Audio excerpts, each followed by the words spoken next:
Vali. Gel ben dedim. Gel. Gel bu gel. Geç. Geç. Kalk geç. Buyurun. Gelin mi? Baba geldik. Şimdi. Hangi yıl? Değil mi? Arada adam yok. Ay nerede yok ya ada onu bir. Değil mi?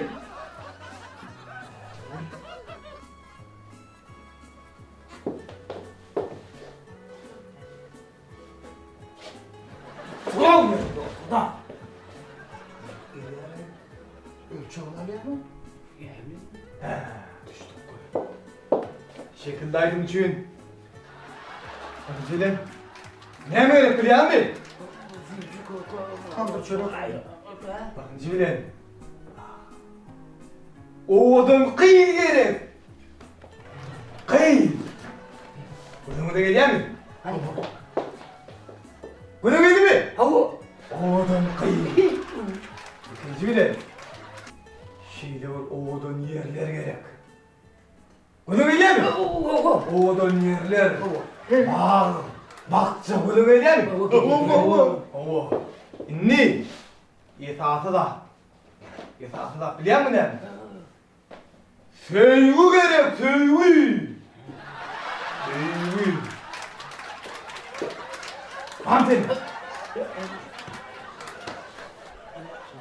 Yok gelmeyin. Akgelemeden tapanıyor. Senin var mı? Bana yürüydü attım. Senin var mı? Öydü. Sevgi. O üyde olmalı. O yüreğimizde olmalı, yürekte. Baraka yürü. Yapar mı? Baraka. Ondan sonra acayip sağ kurallar gerek. Yani ne gerek? Akordiyon. Ondan sonra acayip tatlar.